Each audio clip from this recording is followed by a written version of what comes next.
لە چوارچێوەی بانگەشەکردن بۆ لیستی 147 کۆمەڵی دادگەری بەرپرس و کادیرانی ئەنجومەنی خەلیفانی کۆمەڵی دادگەری و کاندیدانی سەردانی بازاڕی خەلیفانیان کرد. چاوەڕێی هەر ئەوەشم دەکرد لە خەڵکی خەلیفانێک کە بەو گەرمیە بەو ڕێک و پێچیە بەو خۆشەویستە پێشوازیمان لێ بکەن. زۆر بە جوانی پێشوازیان لێکردین و ڕێز و احترامەکی زۆریان لێگرتین. کوردەواری دەڵێن ئەگەر چیە ماڵیەکی ڕێزی لێگرتی زۆر کەیفت بەخۆنی ئەوانە لە خۆیان بەڕێزن. خوا نەخواستە چیە ماڵیەکی ڕێزی لێ نەگرتی عادز مەبە ئەو لە خۆی بێڕێزە بەس الحەمدڵا و خەڵکە لە خۆی بەڕێزە، یعنی زۆر ڕێزیان لە ئێمە گرت و زۆر ڕێک و پێک بوون و هەر باشان دەبینین، هەرواشمان بینیون، هەرواشان لێ تێدەگەین و هەرواش دەبن ئینشاءڵڵا تەعالا چاوەڕێی مفاجئەیەکی زۆر جوانیان لێ دەکەین بە ئیزنی خوای گەورە بە خۆیان و ماڵ و منداڵیان دووبارە لێرەشەوە داوایان لێ دەکەین لە بیریان نەچێت لیستی 147 سەر بێخن بە ئیزنی خوای گەورە.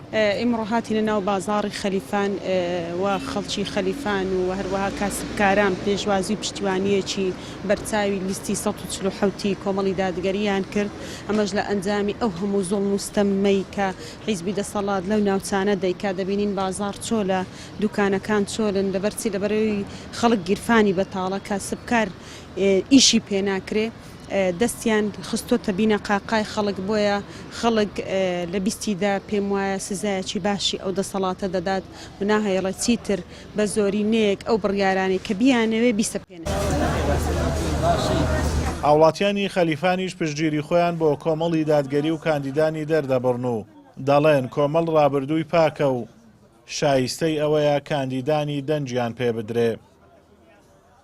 پشتگیری خۆمان لۆ لیستی 147 کۆمەڵی دادگەری ڕاگەینی لە بە ئەوەی خەرکەکی پاک و بە ئەمەکن ئەوەندی ئەمە شارەزانە و دەگەری هەستان و دانیشتنە بەڕاستی پێ برێم شایستەی ئەوەینە کە خەرک دەنجیان پێ بدە ئینشاءڵڵا سەرکەوتۆ بن ئینشاءڵڵا پشتیوانیان نەکەن ئینشاءڵڵا پشتیوان بەخوای گەورە.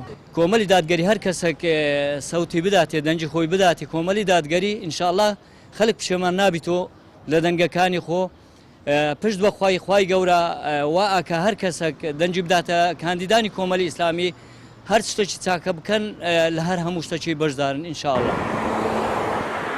کۆمەڵی دادگەری کوردستان بەردەوام دژی ستەم وەستاوەتەوە لە هەر کوێ حەق هەبوو بێ کۆمەڵ بەرگری لێکردووە و کاریش دەکا بۆ نەهێشتنی گەندەڵی و بنەبڕکردنی ستەم و نادادی لە کوردستان و سەروەربوونی شەریعەت لە وڵات.